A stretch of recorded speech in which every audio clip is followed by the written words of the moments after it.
નમસ્કાર મિત્રો, વિડીયોમાં તમારું સ્વાગત છે। જી હા મિત્રો, અત્યારે હાલ મોટા અને મહત્વના સમાચાર સામે આવી રહ્યા છે। તો મિત્રો, સમાચારમાં વાત કરીએ તો ખેડૂતોને અન્નદાતા કહેવામાં આવે છે। ખેડૂતો રાત દિવસ કે ઠંડી ગરમી વરસાદ જોયા વગર પોતાના ખેતરમાં ઘણી મહેનત કરીને પાક ઉગાડે છે। ખેતી કરતી વખતે ખેડૂતોને અનેક પ્રકારની મુશ્કેલીઓનો સામનો કરવો પડે છે। આટલી મહેનત કરવા છતાં અમુકવાર કુદરતી આફતના કારણે ખેડૂતોના હાથમાં આવેલો કોળિયો છીનવાઈ જતો હોય છે, એટલે કે તેમની મહેનત પર પાણી ફરી વળતું હોય છે।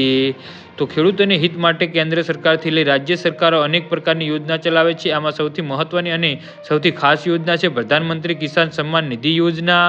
આ યોજના હેઠળ કેન્દ્ર સરકારના સીધા ખેડૂતોના ખાતામાં પૈસા મોકલે છે। આ યોજના હેઠળ ખેડૂતોના દર વર્ષે 6,000 રૂપિયા આપવામાં આવે છે અને જે 3 વખત 2,000 રૂપિયાના હપ્તામાં આવે છે।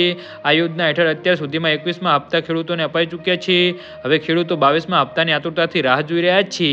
તો જોકે કેટલાક ખેડૂતો એવા પણ છે જેમાં બેંક એકાઉન્ટમાં 21મા હપ્તાની રકમ જમા થઈ નથી, એટલે કે તેમનો 21મો હપ્તો અટકી ગયો છે। આ ખેડૂતોના ખાતામાં 21મો હપ્તો કેમ જમા નથી થયો? આ અટકી ગયેલી રકમ ખેડૂતોના ખાતામાં ક્યારે જમા થશે?